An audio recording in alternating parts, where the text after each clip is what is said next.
Hello, everybody.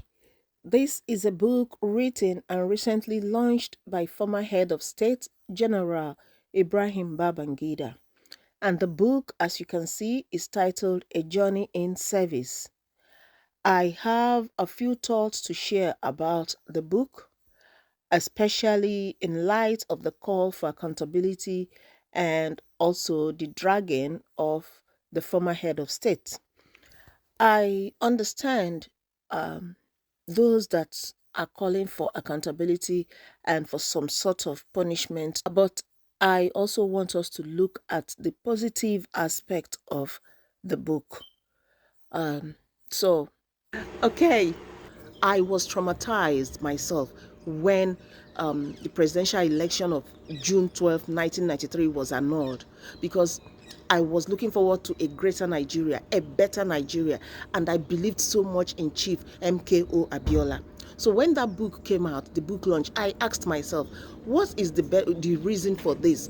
What good can he do? And I asked, is this man so insensitive not to think about what it will do to MKO Abiola's family, how it will get to them, considering that Chief MKO Abiola lost his life and his beautiful wife also lost her life, and so many Nigerians, lost lives and property during the protests that followed after the annulment. And I was wondering, I was confused that I wanted to know to what end why he wrote those things, especially the fact that MKO Abiola won that election. We knew that he won the election hands down. In all the geopolitical zones, we knew because people went out in mass. Yes, I was young, but I was up to, I knew what was happening and I was up to the age of voting, okay?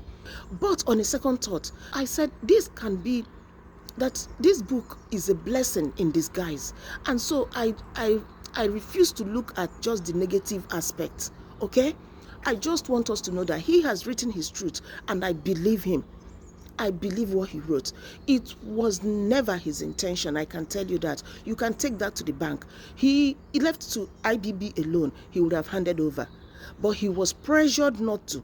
He was compelled not to hand over to MKO Abiola. All right? So take it to the bank. It will cash out. And that is the truth. But he came out to apologize and express his regrets because he was at the helm of affairs at that time. He was the leader.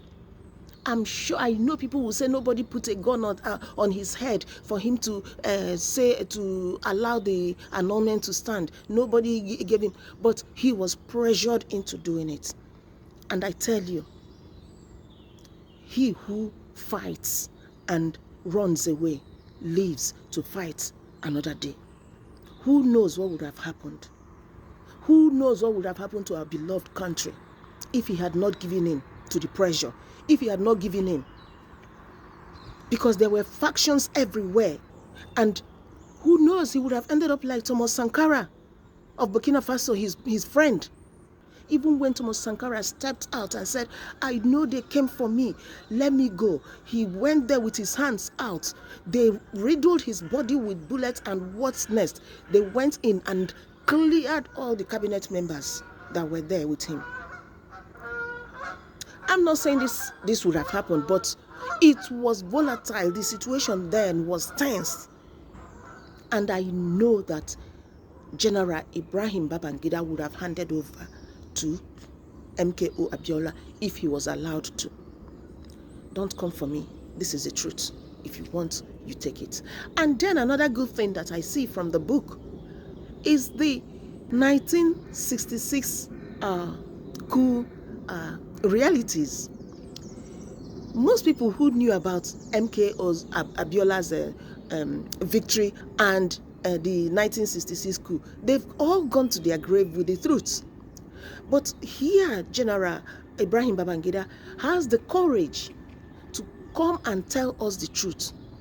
And we are not seeing the positive side of it. We're only seeing the evil or the negative side of it. I know he has his fault in other things that happen, but we should hear him out. If you have no proof, don't accuse him unnecessarily. I just want to say, let us see the positive aspect. At least now, the Igbos will be allowed to live their lives as Nigerians. The marginalization and the constant attack on them for a false narrative that has been allowed to run for a long time, maybe there will be a final full stop to it now.